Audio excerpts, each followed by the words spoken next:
Muy buenas noches a todos. Les agradecemos muchísimo su participación y su asistencia en esta actividad que nos parece tan relevante a propósito de la conmemoración del Día Mundial del Trastorno Bipolar.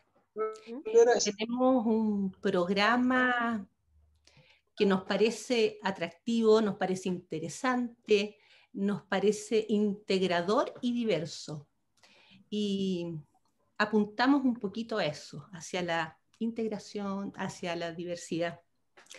Vamos a partir con nuestra queridísima presidenta del Círculo Polar, por todos conocida probablemente, la señora Flavia Álvarez. Ella es ingeniero comercial, es licenciada en literatura y es la presidenta de este muy valioso y querido espacio. Tengo un micrófono, sí. Bueno, muy buenas noches.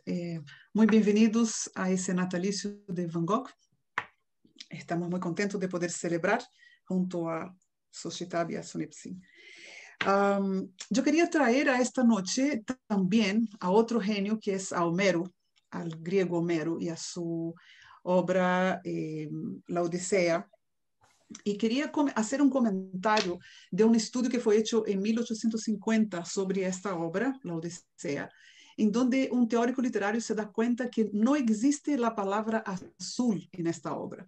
Entonces, Homero, para referirse al mar, ele habla de un mar color vino tinto, o para referirse, por ejemplo, al azul, al cielo, ele habla de un cielo color bronce.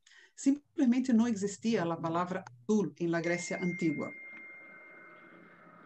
Isso redunda em que Homero não podia compreender o mar, não poderia ver o mar del color azul.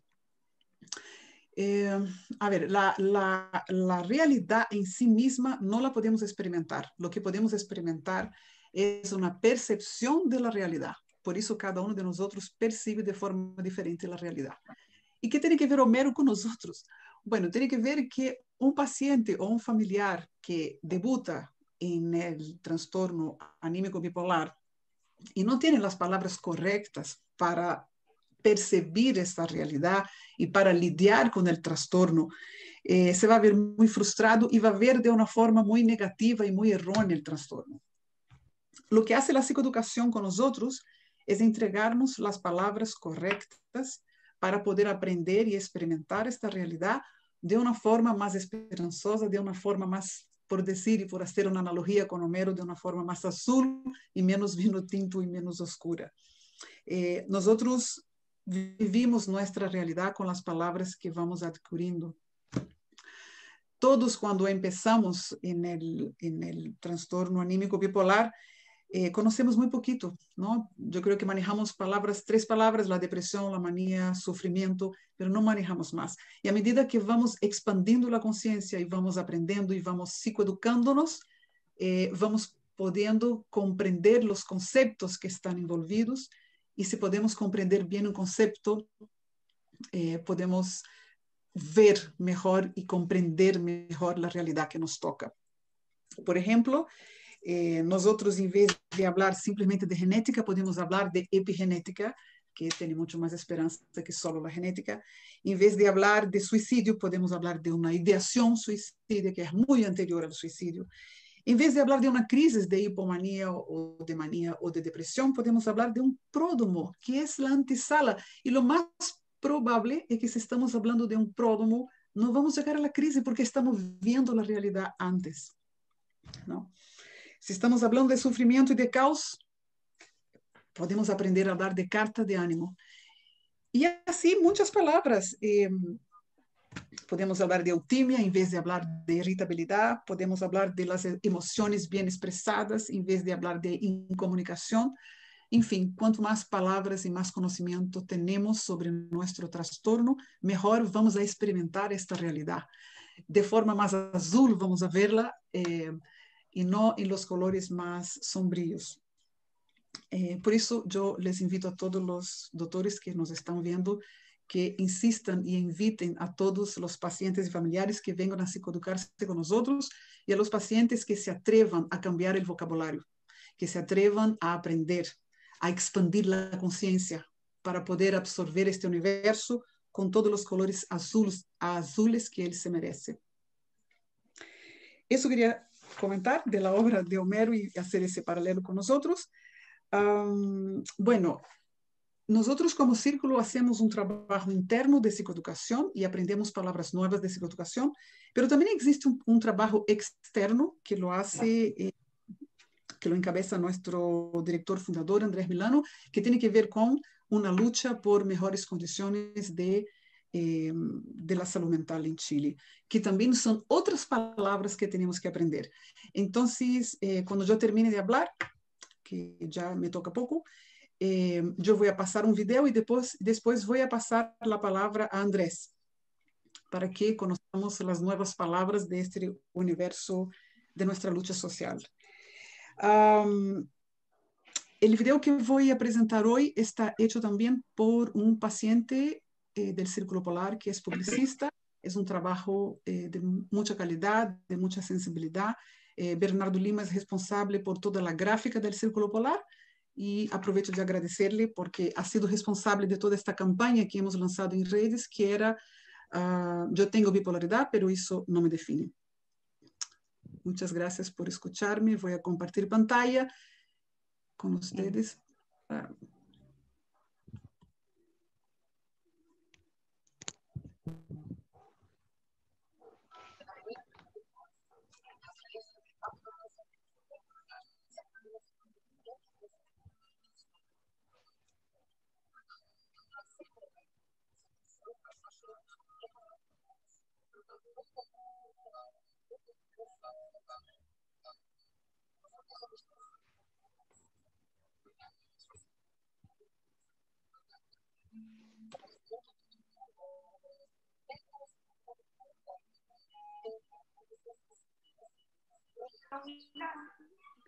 El audio está bajo, Flavia. No se escucha nada. No se escucha el audio. ¿No se escucha? No. No, nada. No se escucha. Al momento que pone compartir pantalla, tiene que ponerle ahí hay un botoncito que dice compartir audio del equipo también. A ver. Audio del equipo. A ver.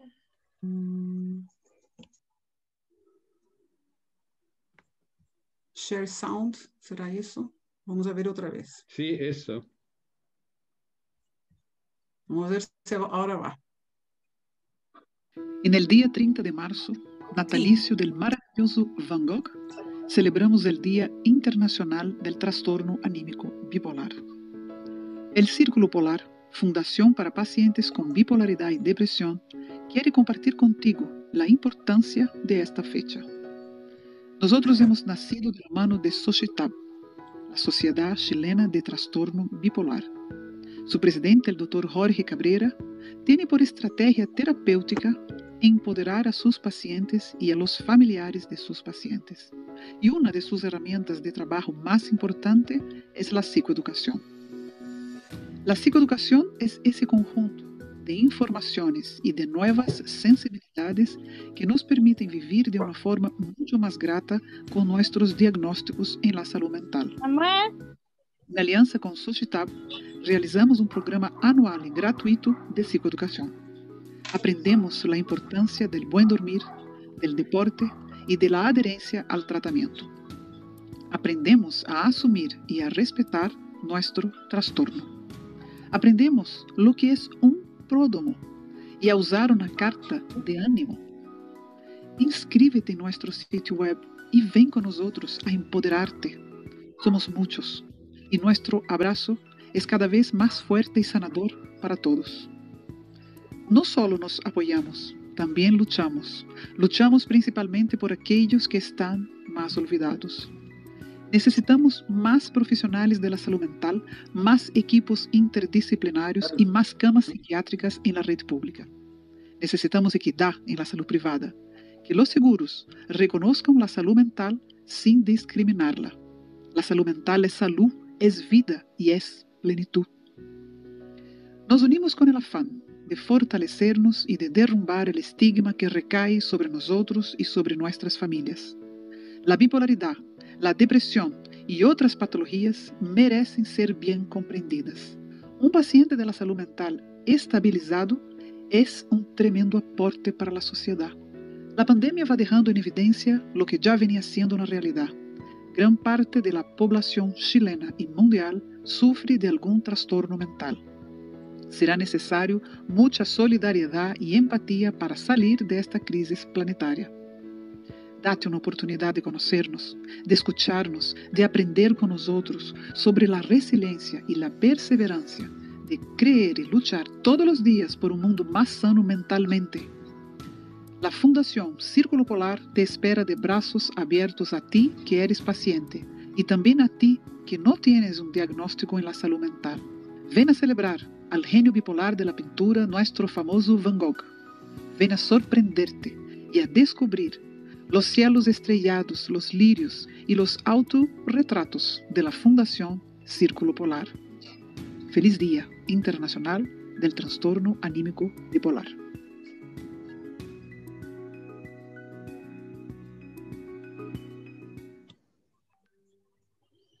Muchas gracias, Flavia, por esta introducción y por este video que de alguna forma transmite un mensaje lleno de potencia, de energía, de compromiso. Muchas gracias. Vamos a dejar con ustedes a continuación a Andrés Milano, es el abogado y es director del Círculo Polar. Bienvenido, Andrés. Muchas gracias. Hola a todos. Como dijeron, mi nombre es Andrés Milano, director fundador de la Fundación. Esta noche nos convoca la conmemoración del Día Mundial del Trastorno Bipolar, y qué mejor oportunidad que esta para invitarlos a reflexionar y conversar acerca de la salud mental. Desde el Círculo Polar nos contenta ver la labor que llevan a cabo distintas fundaciones y organizaciones a nivel nacional en la lucha por la desestigmatización de los trastornos psiquiátricos, y que poco a poco vamos avanzando hacia una sociedad más consciente de la importancia del cuidado de la salud mental. Sin embargo, hoy vemos con preocupación los efectos que la pandemia tiene y tendrá en la salud mental de los ciudadanos, que a su vez ha evidenciado las diversas fallas en el sistema de salud mental en Chile. Así, desde la Fundación Círculo Polar, venimos desarrollando trabajo continuo con diversas organizaciones, en miras de alcanzar mejoras significativas en el sistema de atención de salud público y privado. Por lo tanto, en esta oportunidad quisiera compartir con ustedes la declaración que suscribimos desde esta institución, en la que damos cuenta de los objetivos que hoy día nos planteamos alcanzar. Voy a compartirles pantalla con la presentación.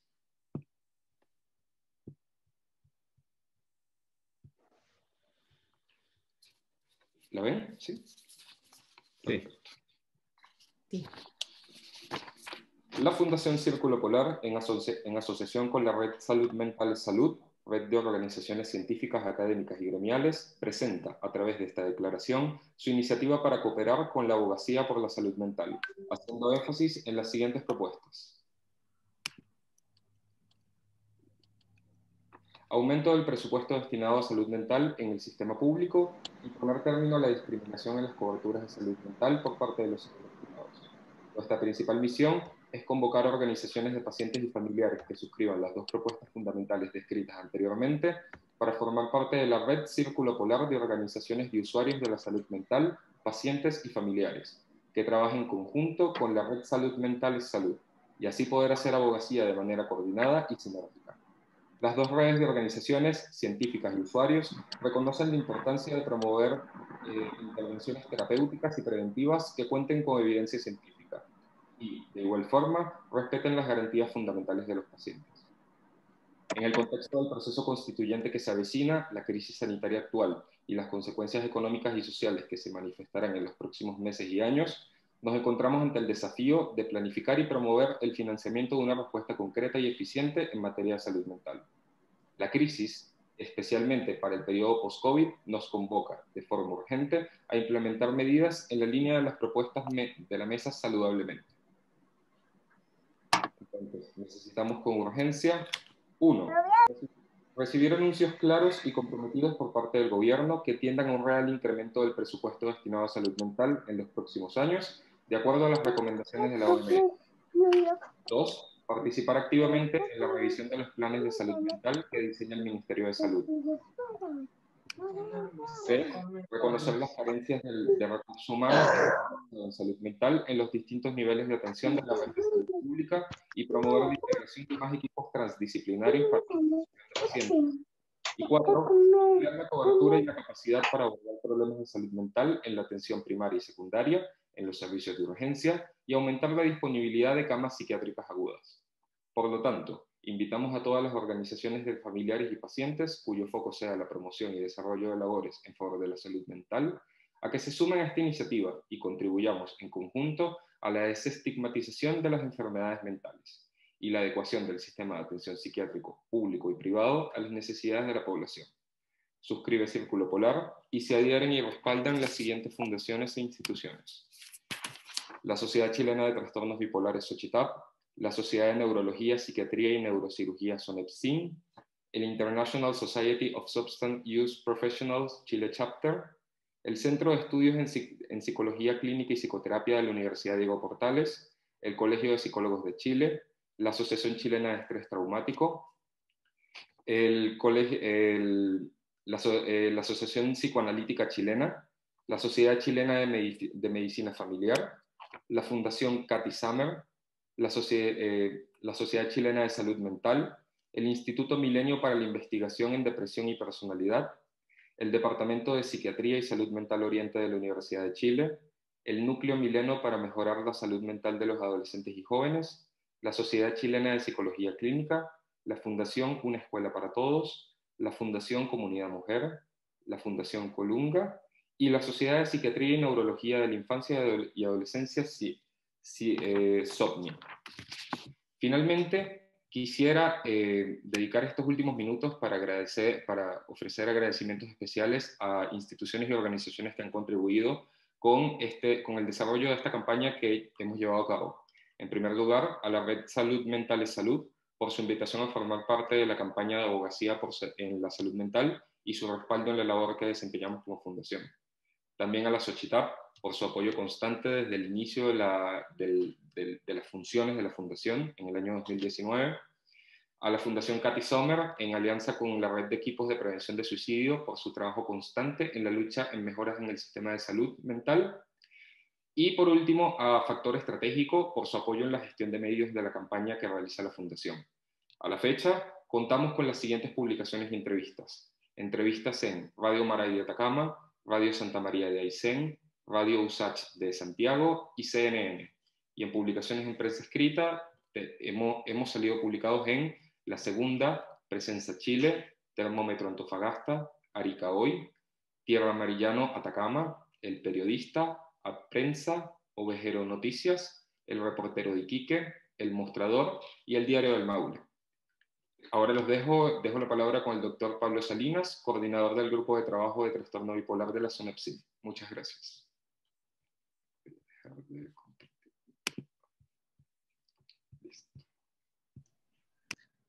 Hola, buenas noches. Perdón, Esperanza. Disculpa, tenía el micrófono apagado. Muchas gracias, Andrés, por ilustrarnos y por alfabetizarnos en este otro aspecto del idioma que es necesario adquirir y aprender. Damos la bienvenida a Pablo. El doctor Pablo Salinas es médico psiquiatra, profesor asistente del Departamento de Psiquiatría de la Facultad de Medicina Oriente de la Universidad de Chile y es coordinador del grupo de trabajo del trastorno afectivo bipolar de la SONEPSIN, así es que muchas gracias por participar de esta actividad y bienvenido, Pablo. Hola, muchas gracias por la presentación. No sé si se ve mi presentación en este minuto. Sí, ya.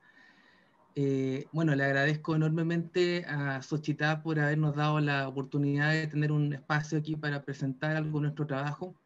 Como grupo de trabajo en trastornos del ánimo de la SONEPSIN, hemos estado permanentemente trabajando junto a los pacientes y en temas que son de alta relevancia para bueno, la sociedad en su conjunto. Esta presentación la hicimos en colaboración con el doctor Álvaro Wolfenson, quien es el que más se ha dedicado al tema de estigma en cuanto a nuestro trastorno bipolar. Así que les voy a contar algunas cosas acerca de esto para que vean un poco la importancia que tiene en nuestros temas a tratar, ¿no? El estigma se define como una condición, atributo, rasgo o comportamiento que hace que la persona sea incluida en una categoría social hacia cuyos miembros se genera una respuesta negativa y se les ve como culturalmente inaceptables o inferiores. Como ven, es una definición que es bastante dura para con las personas que sufren el estigma. Existen distintos tipos de estigma que se desarrollan desde los estereotipos, desde los prejuicios y desde la discriminación, que van generando un impacto negativo en la calidad de vida de las personas o grupos. Ya vamos a ver cómo influyen en las personas. Este estigma va desde el estigma público o social, que es el estigma que tienen los grandes grupos de personas o incluso países completos pueden tener algún tipo de estigma, hasta el autoestigma, que es el mismo estigma que la persona asume como propio. Son las cosas que la persona cree de él que son negativas, por ejemplo, por tener trastorno bipolar. La mayor parte de las personas no tiene conocimiento acerca de las enfermedades psiquiátricas o de las patologías psiquiátricas. La mayor parte de las personas no tiene familiares con estas enfermedades, no conoce gente con estas enfermedades, entonces tienden a quedarse con la idea vaga que tiene la sociedad acerca de lo que es tener algún trastorno mental. Por lo tanto, asumen cosas que pueden ser muy erróneas.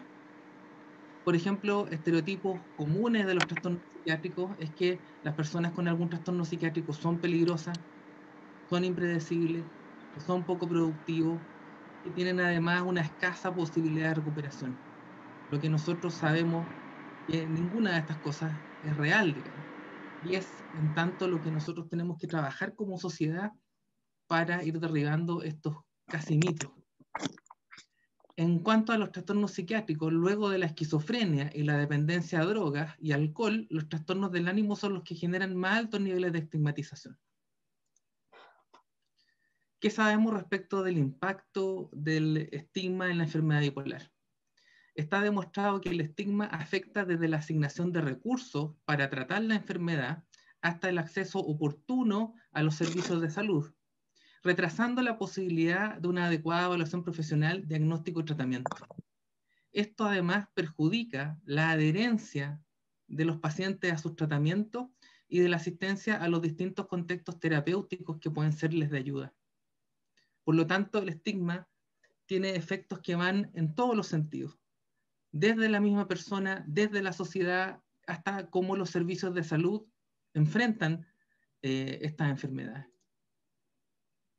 Por ejemplo, en las personas con diagnóstico de episodio depresivo, 8 de cada 10 personas han reportado discriminación en al menos un área de funcionamiento en su vida. Esto como tratantes uno lo ve muy frecuentemente. Hay gente que le dice a uno así, textual, yo no creía en la depresión cuando mis trabajadores llegaban con depresión, o yo no creía en el trastorno bipolar cuando me decían que alguien tenía un trastorno bipolar.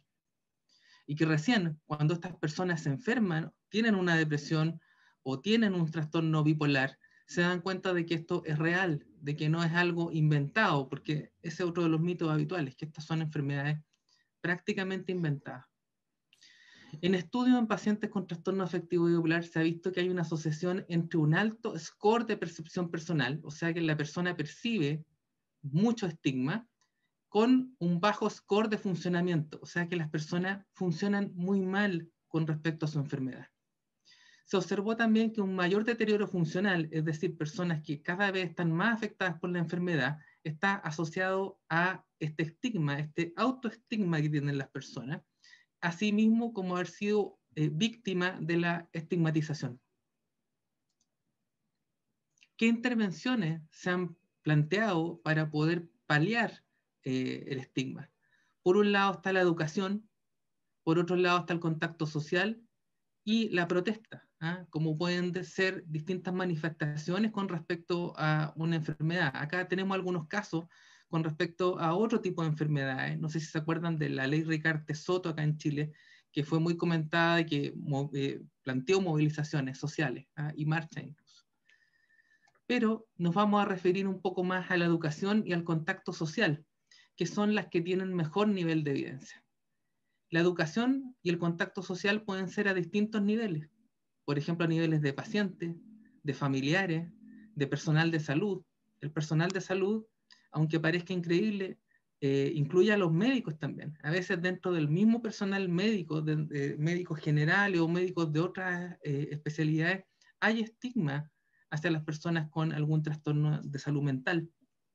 Y finalmente, de la sociedad en general. Por ejemplo, medios de comunicación. Por ejemplo, gobiernos que tienen que enfrentar este problema.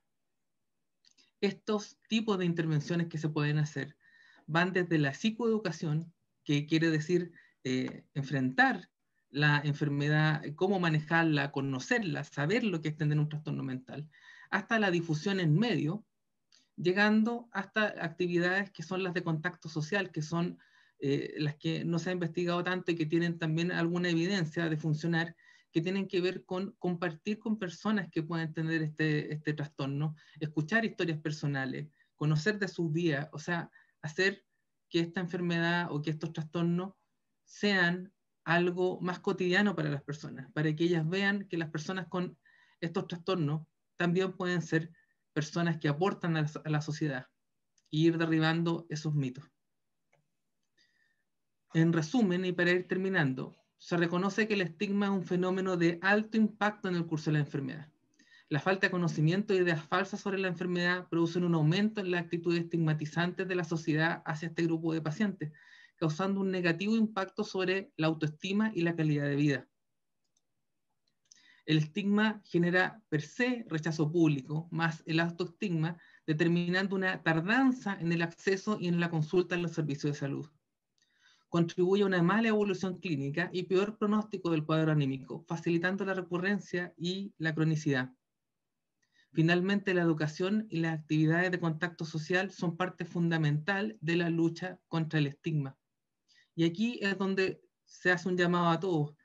En esto tenemos que estar juntos los profesionales, los gobiernos, los políticos, pero también las personas, también la gente común y corriente y por supuesto los pacientes y las personas que sufren esta enfermedad. Tenemos que estar todos del mismo lado y poner un esfuerzo en trabajar por esto, por derribar el estigma. Muchas gracias. Muchas gracias, Pablo, abordando un tema crítico en el ámbito de la salud mental en general. Muchas gracias. Dejo a continuación con ustedes al doctor Jorge Cabrera, pero antes de presentarlo, comentarles que hay un ratito para preguntas que se pueden escribir en el chat y que vamos a hacer algún tipo de selección porque es un ratito cortito, pero está esa invitación. Ahora sí, dejo con ustedes al doctor Jorge Cabrera, profesor adjunto de psiquiatría de la Universidad de Chile, con una sólida formación, incluyendo actividades de posgrado en la Universidad Libre de Berlín y en la Clínica Mayo. El doctor Cabrera, presidente de la Sociedad Chilena de Trastornos Bipolares, va a hacer una presentación que se titula Creatividad Artística y Trastorno Bipolar, el caso de Vincent van Gogh. Muchas gracias, Esperanza. Buenas noches a todos. Como fui presentado, soy el doctor Jorge Cabrera y soy el presidente de la Sociedad Chilena de Trastornos Bipolares, SOCHITAP. Y quiero esta noche en realidad compartir con ustedes esta celebración compartir con ustedes, los pacientes, los familiares, los colegas y los profesionales de la salud mental, nuestra celebración del Día Mundial del Trastorno Bipolar, que como ya se ha dicho, este año la hacemos en conjunto con el grupo de pacientes y familiares Círculo Polar y con el grupo de trabajo de trastorno bipolar de la Sociedad Chilena de Neurología, Psiquiatría y Neurocirugía.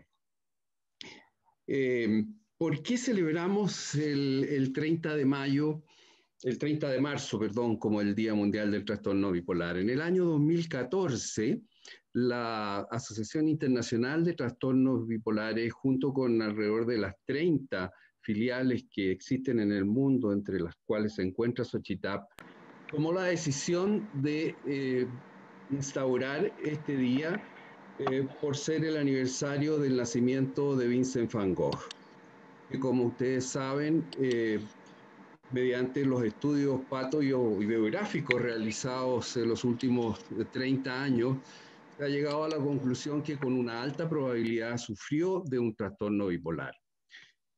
Pero antes de entrar en el caso de Vincent van Gogh, quiero transmitir desde la perspectiva de nuestra sociedad cuáles son los objetivos que nosotros buscamos al celebrar este día. En primer lugar, es educar a la comunidad sobre estos cuadros, sobre todos los tipos de trastornos del ánimo, y combatir el estigma de manera permanente. Tratar de mejorar la aceptación y la sensibilidad hacia la enfermedad en la comunidad y sobre todo una unión solidaria entre los pacientes y los familiares. Esta unión solidaria es especialmente importante a propósito de esta declaración que se leyó hoy día. Esta es una declaración que fue trabajada durante un tiempo largo en el grupo Salud Mental es Salud, y en la que participó activamente Xochitap, y como se dijo ahí, fue suscrita por una serie de organizaciones científicas, y queremos que ustedes sean portadores también de esta carta y que sean voceros de ella. Queremos que ustedes la difundan entre sus familiares, entre sus conocidos, porque lo que esa carta pide y exige es básicamente un aumento del porcentaje que se destina en el Ministerio de Salud a la patología psiquiátrica, a todos los problemas de salud mental, que suba del 2 al 6%.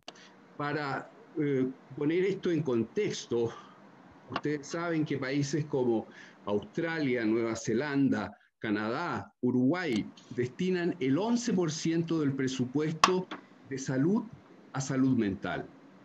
Chile destina solamente el 2%, lo que es de verdad algo insostenible y que tiene que cambiar. Y entonces, a propósito de todo lo que viene por delante en nuestra vida política, yo creo que sería útil que ustedes quizás llegaran con esta carta abierta a los candidatos a convencionales a quienes ustedes van a apoyar, de tal modo que esto quede escrito desde ya en la nueva Constitución. Como decía, una institución sin fines de lucro, y acá les muestro el organigrama de la Sociedad Chilena de Trastornos Bipolares. Está constituida por un núcleo que son los socios constituyentes. Tenemos el directorio actual. En la parte administrativa está nuestra secretaria, la señora Oriana Pérez, con quienes ustedes tienen probablemente una gran cantidad de contacto todo el tiempo. ¿Se dejó de compartir pantalla ahí o no? Sí. Sí, Jorge. Efectivamente, algo pasó. Algo pasó. Ahí volvió. Ahí.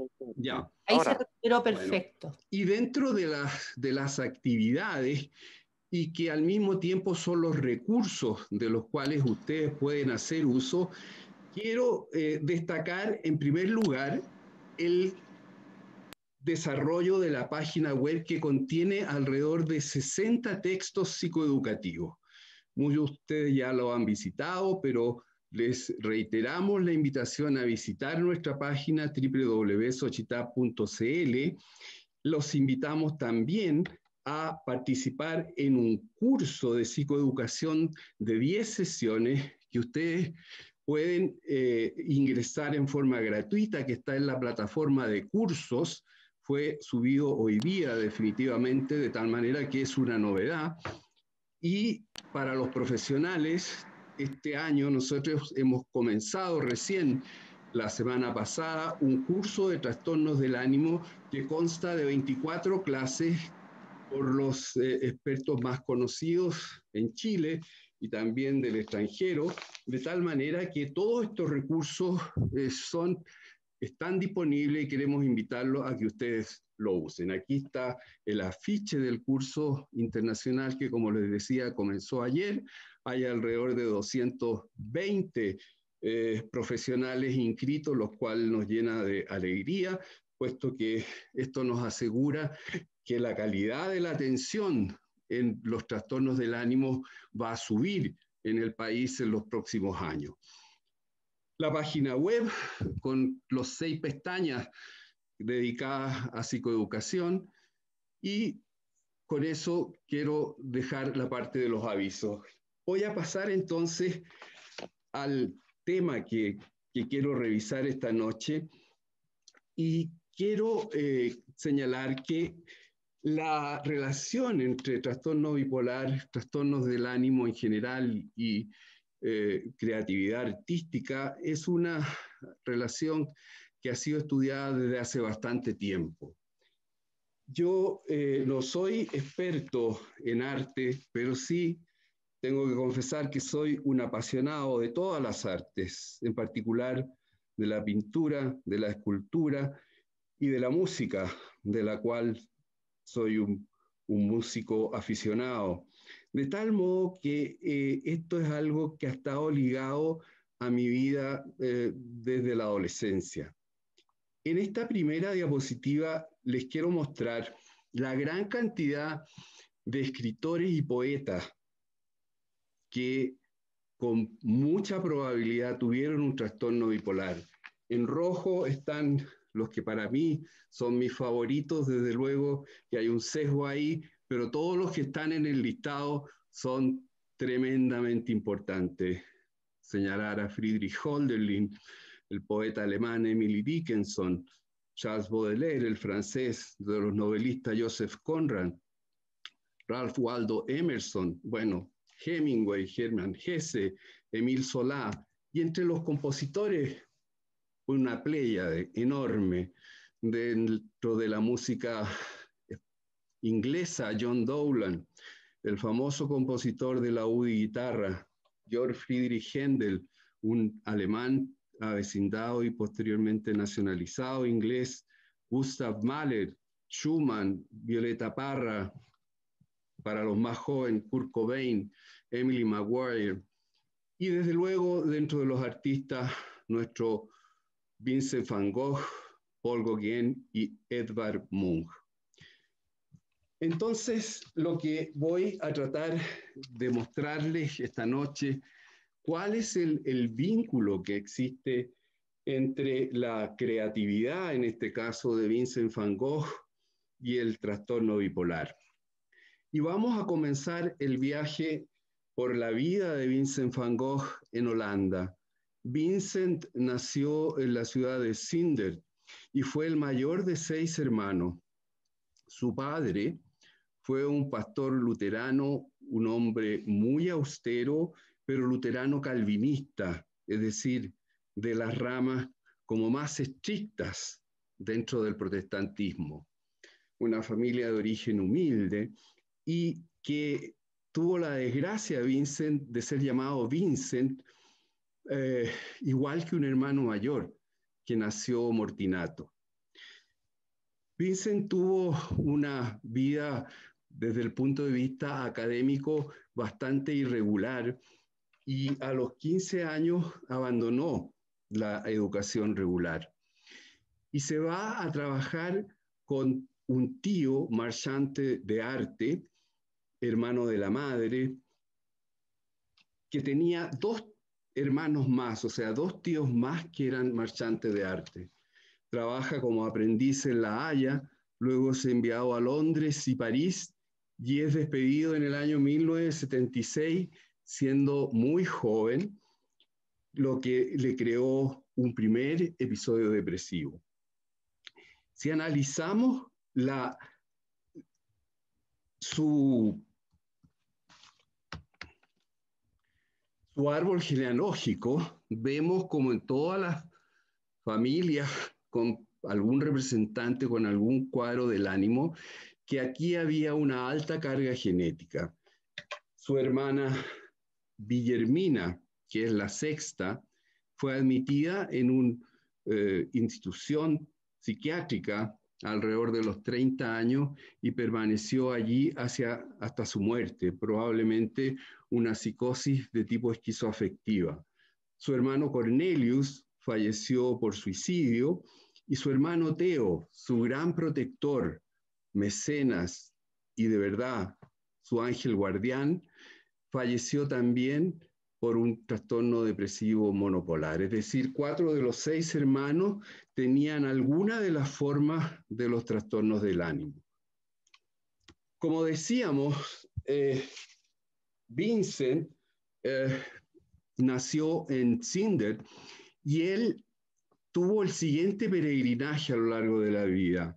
Desde Holanda pasó a Inglaterra en sus primeros años, después ya como pintor pasa a París, después al sur de Francia, finalmente pasa a terminar sus días en un lugar cerca de París, Auvers-sur-Oise, donde fallece finalmente. Voy a dividir esta presentación como en 5 periodos de la vida como artista de Vincent van Gogh. Su primera etapa es una etapa donde Vincent aprende las cosas rudimentarias en clases de dibujo y algunas clases sobre óleo. Pero mayoritariamente Vincent es un autodidacta. Sus primeros dibujos son dibujos hechos con lápiz y croquis, más que nada, son dibujos hechos con grafito, y entonces se dedica fundamentalmente a dibujar personas de la clase trabajadora. En él había una enorme inquietud por lo social y desde siempre su preocupación fue por la gente trabajadora. Aquí, por ejemplo, aparecen 2 dibujos, mujeres cargando sacos de carbón en las minas de Laborinage en Bélgica.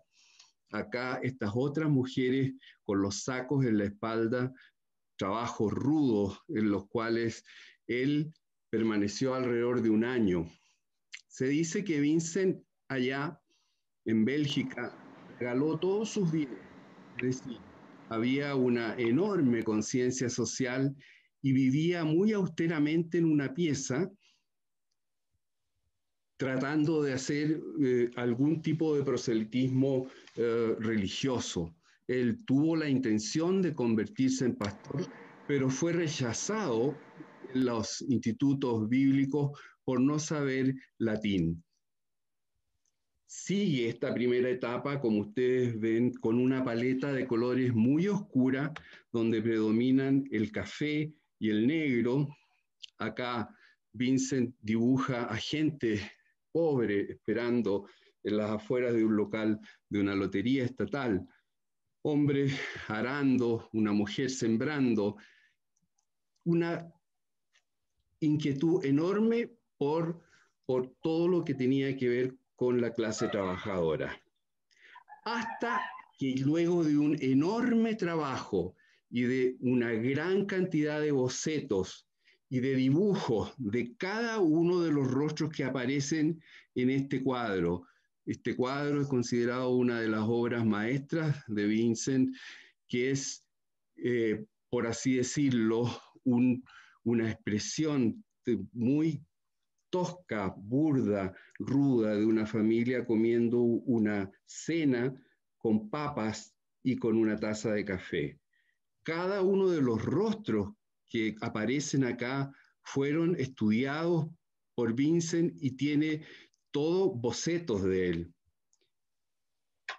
Un segundo periodo en la carrera como pintor de Vincent comienza con su llegada a París el año 1886. Su hermano Theo trabajaba en París en la empresa Goupil, Mercantes de Arte, y lo invita a irse a vivir con él a Francia.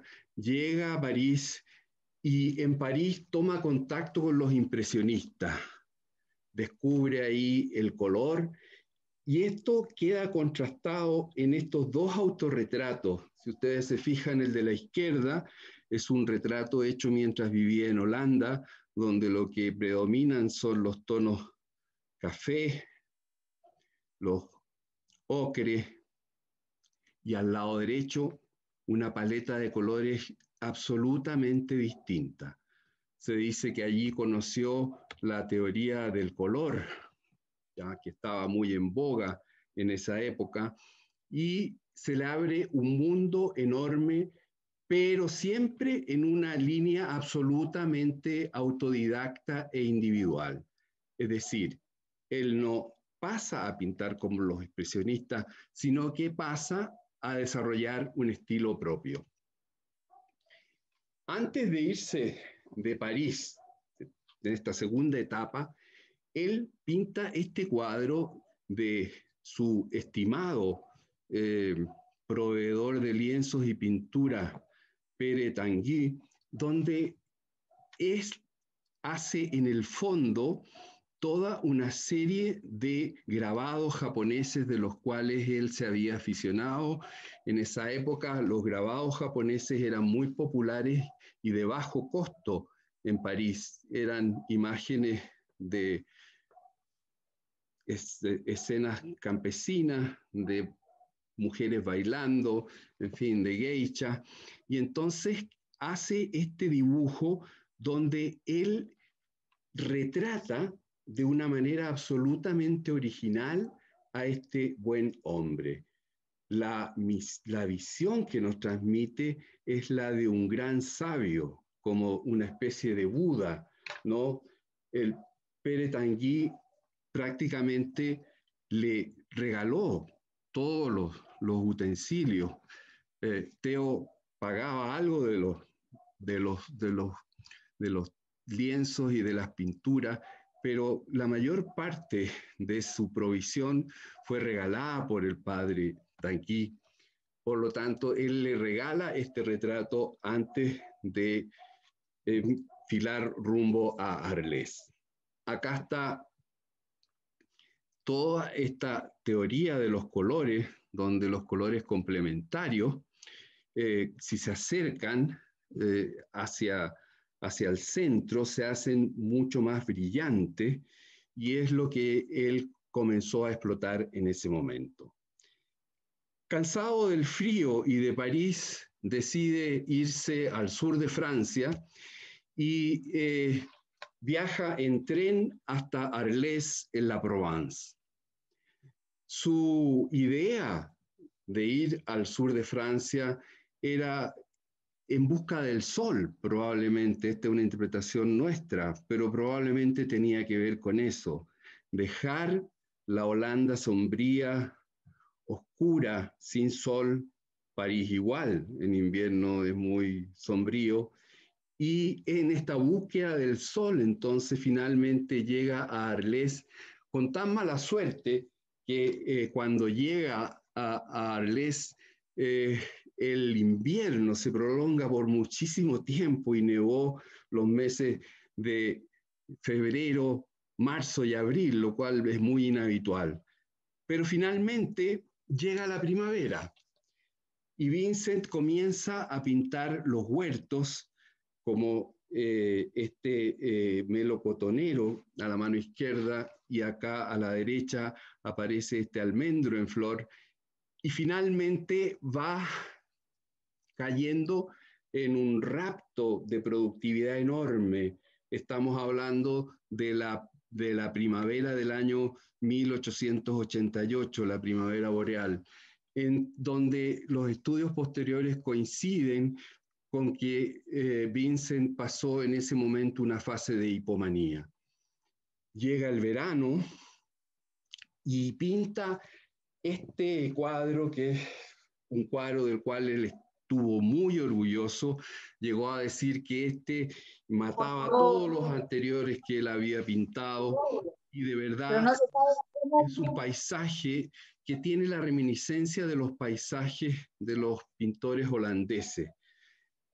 No pintó muchos paisajes Vincent, pintó más bien personas, como ya dijimos, pintó desde luego flores, y en esa primavera, comienzo de verano, pinta este famoso cuadro, La noche estrellada sobre el Ródano, que es un cuadro donde se mezcla la luminosidad de las farolas en esa época iluminadas con aceite, con estas estrellas que son tan amplificadas, claramente unas estrellas que están, digamos, con una amplificación que pasa, como dijo Émile Zola, la pintura, el escenario que pinta la pintura es una representación de la naturaleza visto a través del temperamento del pintor. Vincent, en esta cosa exultante, pinta estas estrellas enormes que se iluminan finalmente con el ródano, y crean este cuadro genial. Al lado puse un cuadro de otra noche estrellada que él pintó estando ya en el sanatorio de Saint-Rémy, donde lo que ve es lo que le permite ver la ventana de su pieza. Una de las ideas al ir a la Provence que tenía Vincent era crear una colonia de artistas. Y en París había conocido, bueno, a todos los impresionistas, a Monet, a Pissarro, en fin, pero también había conocido a Paul Gauguin, que había estado en la Bretaña, al norte de Francia, y lo convence de ir al sur. Finalmente, Theo paga los pasajes de Gauguin y llega el 3 de octubre a Arles, o sea, en el otoño del año 1888. Permanece 9 semanas en la misma pieza con Paul Gauguin, pero de verdad se trataba de estructuras de personalidad muy opuestas y que rápidamente cayeron en conflicto, y que finalmente, luego de 9 semanas, Gauguin decidió volver luego del episodio de la oreja.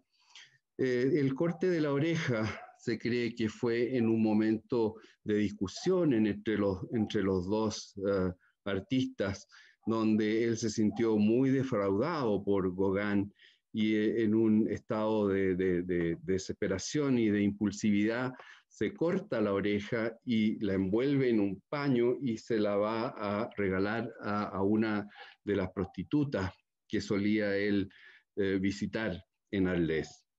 Bueno, luego de este episodio, él es internado en el hospital, este es un hospital general en Arles, visto por un médico muy joven, de solo 22 años, que era un médico general, que no tenía ningún conocimiento de psiquiatría, y que, leo textual ahí, dice, lo que Van Gogh tendría sería una variación de epilepsia caracterizada por alucinaciones, un estado confusional causado por el consumo excesivo de alcohol.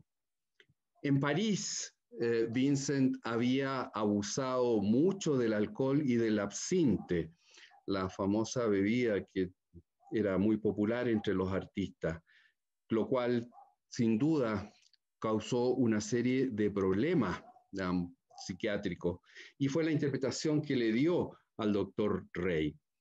En una carta que le escribe a su hermano Theo, Vincent dice: el doctor Rey me dice que en lugar de comer suficiente, me he sostenido con puro café y alcohol. Quedará como cierto que para conseguir el alto tono amarillo de mis pinturas que he conseguido este verano, me ha sido indispensable empinar el codo. Evidentemente había un consumo de alcohol y de absinte excesivo que fue complicando la salud mental de Vincent.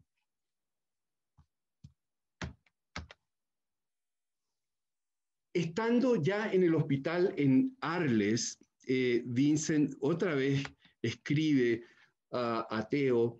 Son alrededor de 900 las cartas escritas por Vincent a Theo, de verdad. Son notables. Es una escritura escrita con una sensibilidad y con una capacidad de descripción extraordinaria.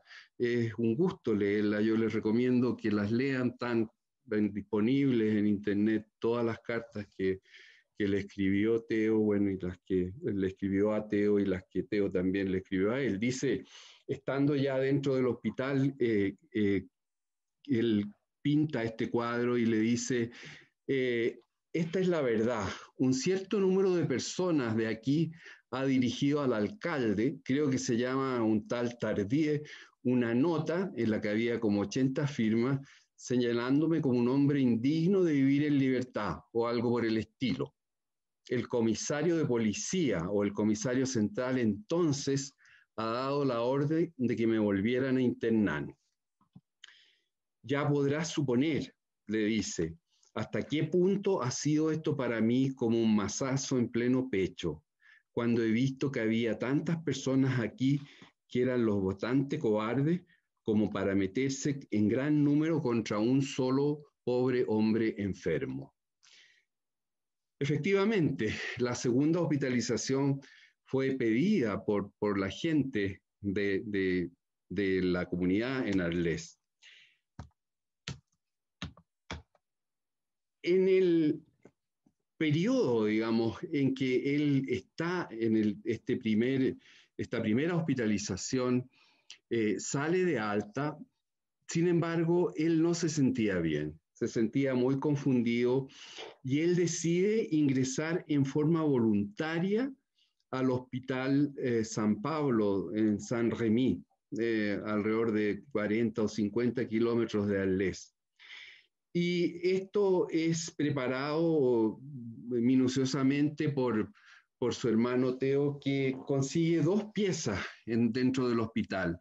Una pieza que serviría de dormitorio y una pieza para donde él tuviera su taller y pudiera seguir pintando.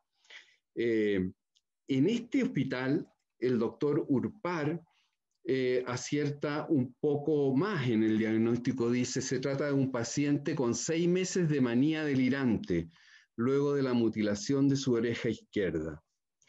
Esta estadía se prolonga por bastantes meses y de verdad pasa allí periodos como muy depresivos y que están como muy graficados por estas cartas que le escribe a Theo. Dice, durante muchos días he estado absolutamente extraviado, igual que como estaba en Arles, tanto, si no peor, y es de presumir que estas crisis se irán repitiendo. Es abominable. Llevo ya 4 días sin poder comer. Tengo la garganta inflamada.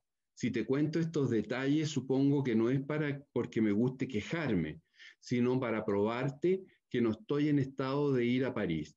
Esto porque Theo le había estado escribiendo, sugiriendo que volviera a París, ¿no? Un poco más optimista, en esta otra carta le dice, ayer me puse otra vez a trabajar un poco, algo que veo desde mi ventana. Esta es la noche estrellada que pinta ahí.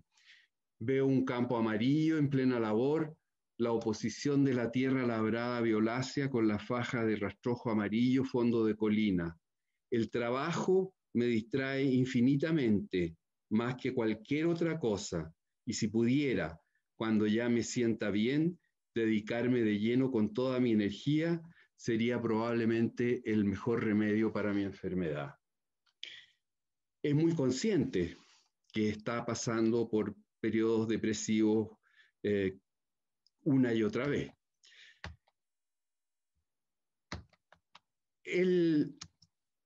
Esta es una imagen, una fotografía como está hoy día el hospital de Saint-Rémy, y esta es una de las pinturas que hizo Van Gogh estando hospitalizado allí.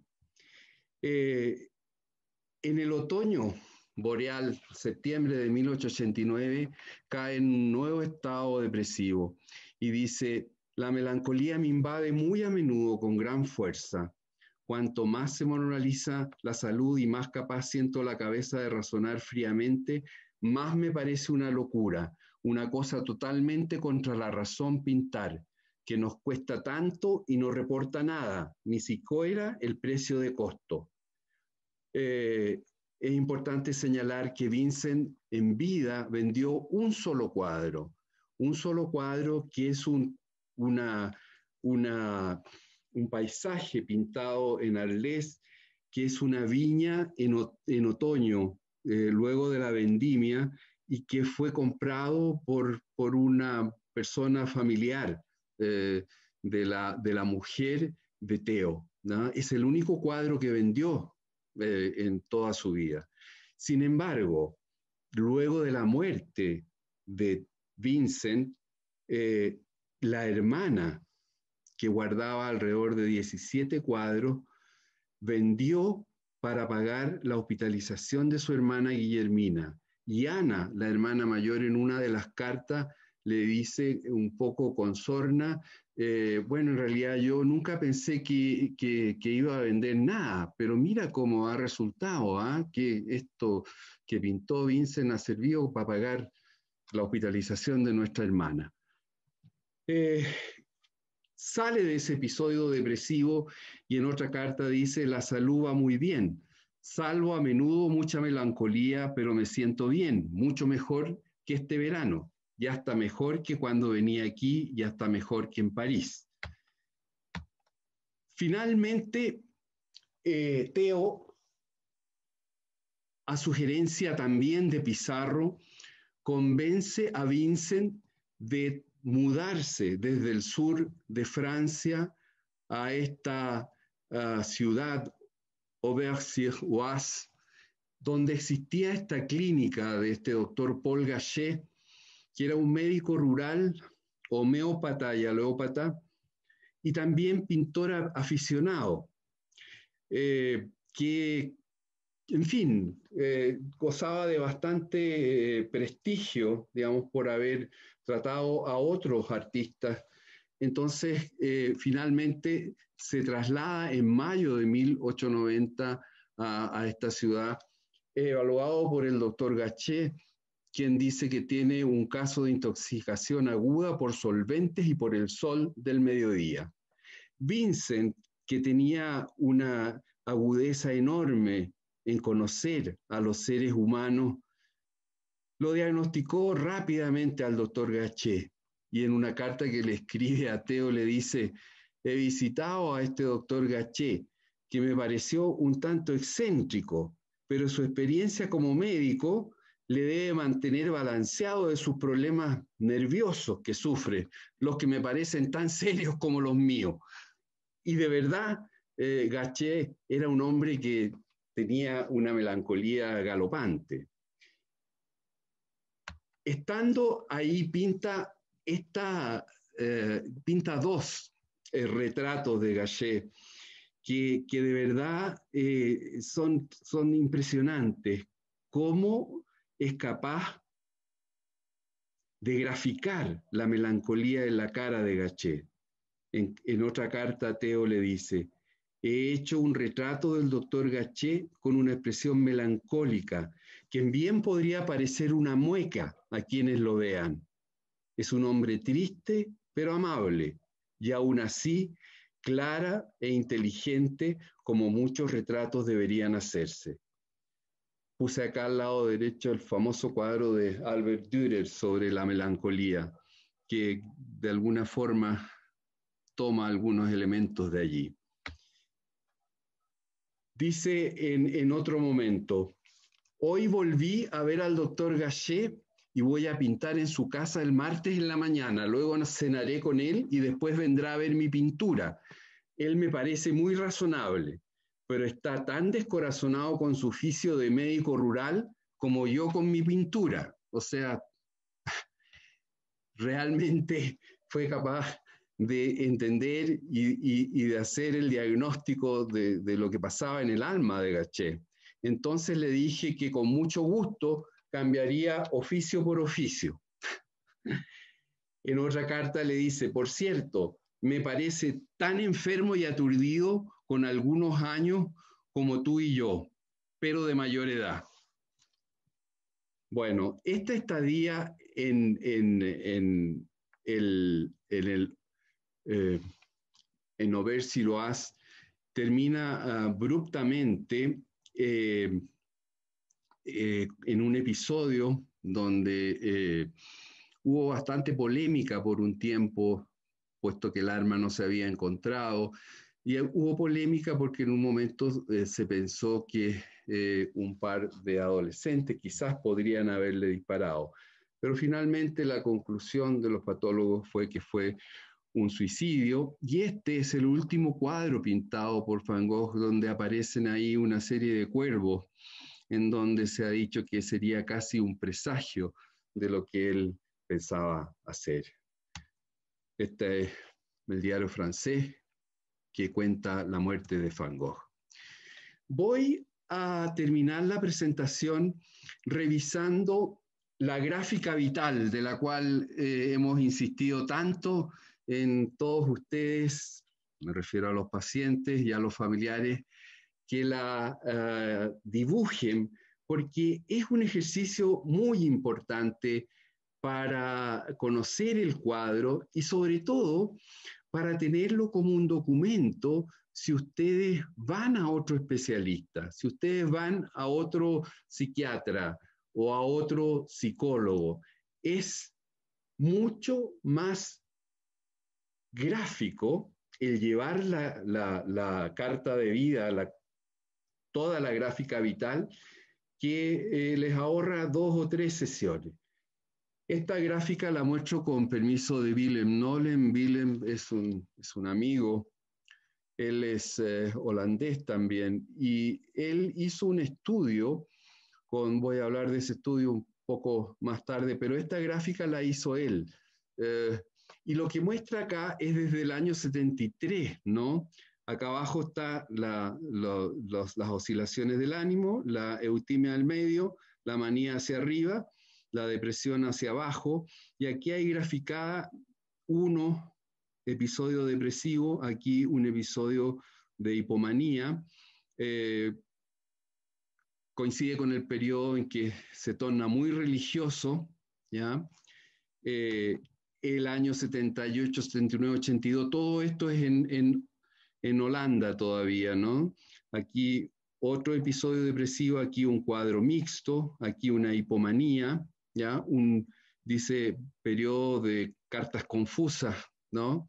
Mientras estuvo en La Haya.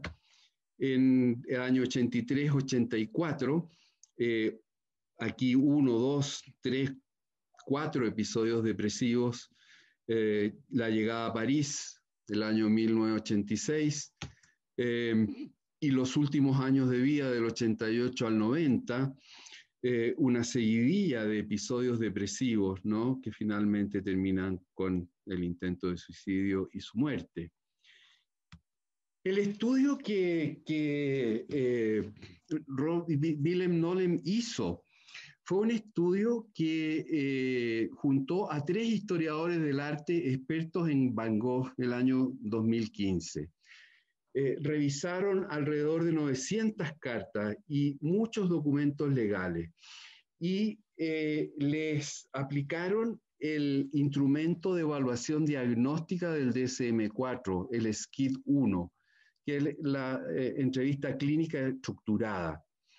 Y lo que estos expertos con los psiquiatras concluyeron que es muy probable que Vincent tuvo un trastorno bipolar, donde documentados hay cerca de 9 episodios depresivos, ¿ya? 1 con características psicóticas, 6 periodos documentados de hipomanía, y en cuanto al subtipo, llegan a la conclusión de que es posible que se trate de un trastorno bipolar 1 y dice probable que se trate de un trastorno bipolar 2. Diagnóstico diferencial, la psicosis cicloide, que es otro de los cuadros de los trastornos del ánimo.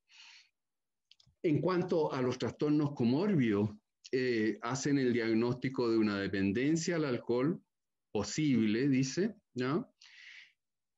Hacen el diagnóstico probable de delirium, hubieron 2 episodios de delirium que probablemente fueron desencadenados por el uso de absenta y alcohol, digamos, ¿no? Un periodo de trastorno de conciencia causados por la intoxicación o privación de alcohol. Un posible trastorno de ansiedad y probable un trastorno de personalidad limítrofe. Quiero terminar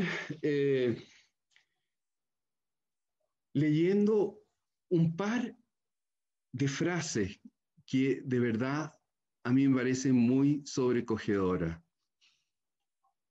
De las cartas que Vincent escribió, yo extraje estas frases porque creo que lo retratan a él de cuerpo entero, como un hombre bueno. Dice: me gustaría que mi pintura sirva para exaltar y consolar a quienes la vean. Quiero que mi pintura para sorprender y movilizar a los espectadores y transmitirles mis sentimientos al dibujar y pintar.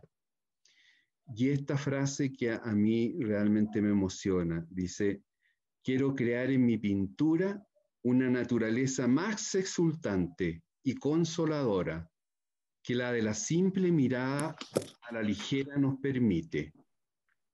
Que sea exultante de tal modo y el Me dio un gozo poquito de frío, pero no para tanto tampoco.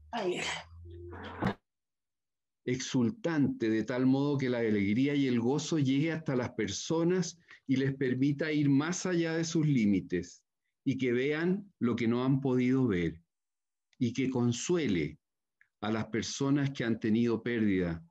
Él lo sabía eso muy bien. Él había perdido todo.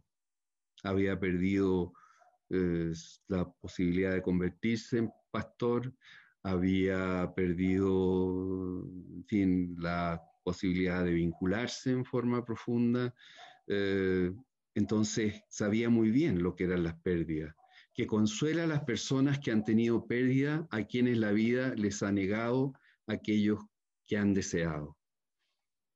Bueno, muchas gracias y espero que haya podido transmitirle algo del alma de Vincent van Gogh. Gracias. Muchas gracias, Jorge. Realmente conmovedor, ¿no es cierto? Escuchar, mirar y ser un poco acompañante en este relato que es conmovedor.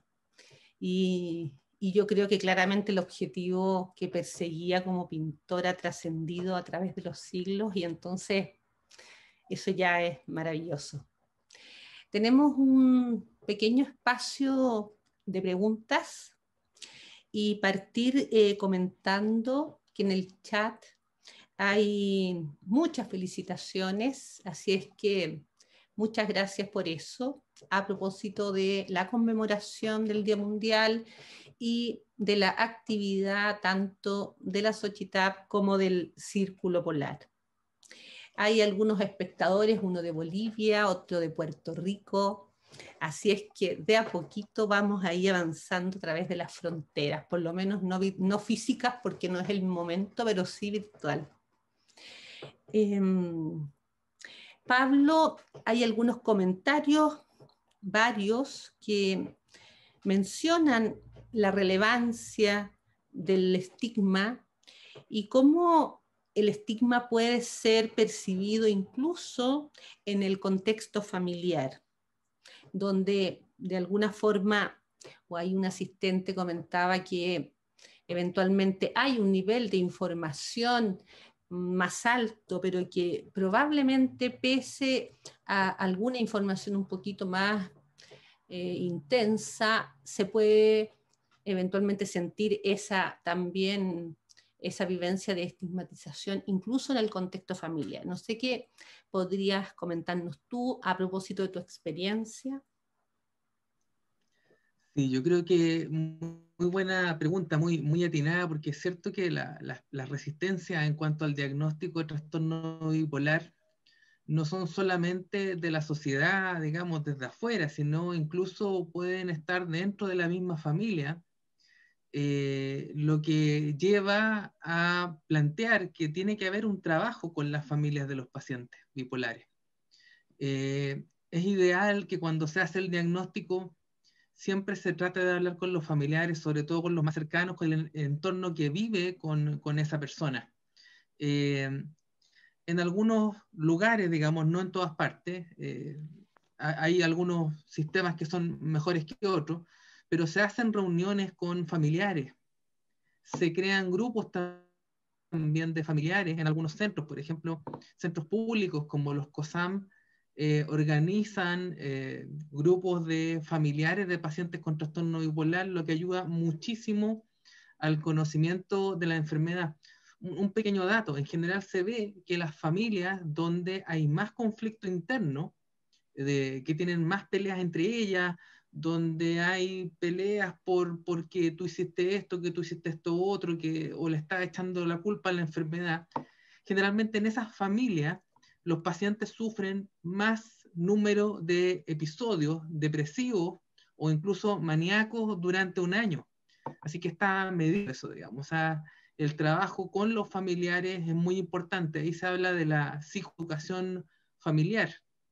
Entonces, entre la psicoeducación que se puede hacer desde el mismo médico hasta la que se puede hacer a través de grupos de pacientes y organizaciones de familiares, se hace un trabajo que es muy completo y que permite aceptar mejor la enfermedad, pero por sobre todo conocerla. Saber que esto no es culpa del paciente, sino que es algo que se puede tratar y que con el tratamiento adecuado y con el manejo familiar adecuado va a llegar a un buen puerto. Muchas gracias, Pablo. Sumándose a Bolivia y a Puerto Rico, tenemos ahí unas felicitaciones y mensajes desde Venezuela y desde Argentina. Preguntarle a Andrés, ¿estás por ahí, Andrés? Sí. Hay mucho interés por una ley de salud mental que estaría en trámite en el Senado. No sé si nos pudieras ilustrar un poquito con respecto a eso. Sí, efectivamente, ahora hay un proyecto ya a punto de ser ley, de hecho está en etapa de promulgación, que aborda ciertas temáticas referentes a la salud mental.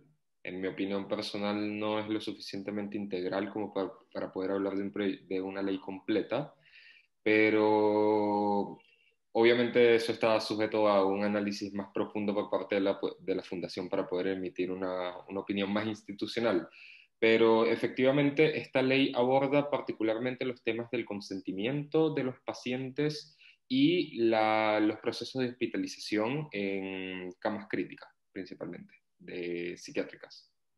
Pero eso en líneas generales es lo que se está abordando hoy día. Ya en los próximos días, se espera que en las próximas semanas ya sea ley oficial, promulgada y publicada en el diario oficial. Muchas gracias.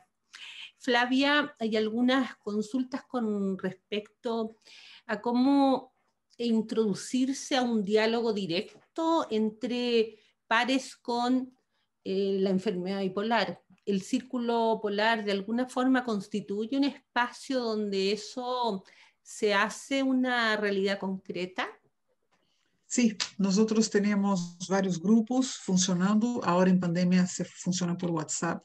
Hacemos coloquios también de familiares y pacientes y aprendemos primeramente a hablar entre nosotros sobre el trastorno. Como yo decía al comienzo de esta presentación, aprendemos a ocupar las palabras y a expresar bien nuestras emociones. Y luego, cuando ya estamos más seguros y con una autoestima más elevada y ya pudiendo elaborar mejor con las personas que están viviendo lo mismo con nosotros, empezamos entonces a hablar con los familiares y los amigos. Y además, el Círculo Polar tiene un equipo de intervención que dirige Paula Trujillo, que también puede conversar con las familias que están resistentes. Nosotros hacemos ese trabajo y entramos un familiar y un paciente y conversamos con los familiares que todavía o no aceptan o no conocen, porque es falta de conocimiento. Entonces, está todas esas instancias en el Círculo Polar. Pueden escribir a dirección @circulopolar.cl, a secretaría @circulopolar.cl o dejarnos acá los celulares y nosotros entramos en contacto. Muchas gracias, Flavia. Voy a responder, perdona Esperanza, una pregunta que hizo Paula Riumayó en el chat. La pregunta es la siguiente, dice, hay algunas personas que tienen miedo de que tratar el trastorno bipolar podría llevarlos a perder la capacidad creativa. Eso es absolutamente falso, eso no es así. Un estudio que es un estudio paradigmático, hecho en Inglaterra, en la época que el profesor Morgan Scow estaba vivo todavía, un estudio bellísimo. Él comparó en espejo la productividad de 20 artistas ingleses, donde había músicos, pintores, poetas, dramaturgos, y comparó la productividad 10 años antes del comienzo del uso de litio con 10 años después. Y la productividad fue superior los 10 años después estando con litio. Es decir, un paciente estando en fase maníaca o depresiva produce mucho menos que un paciente estando eutímico. Ese es un estudio que es muy conocido y que, en fin, bueno, yo creo que aclara el punto que preguntaba Paula en el chat. Solo detallar en un aspecto práctico con respecto al curso para profesionales en relación a la participación eventual de estudiantes de medicina. En realidad sí, está abierto a personas que trabajan en el ámbito de la salud y está claramente ahí también los estudiantes de medicina. Para terminar, le vamos a pedir a Jorge que cierre nuestra actividad y agradecerles claramente a todos los participantes y los asistentes. Muchas gracias. Bueno, muchas gracias por acompañarnos hoy día. Decirles que el Círculo Polar tiene grupos ya funcionando en Concepción y en Valparaíso, aparte de los más de 10 grupos que hay acá en Santiago. Es decir, que las posibilidades de vincularse e ingresar a alguno de los grupos está abierta. Y ahí le han dado todas las coordenadas como para que ustedes puedan entrar.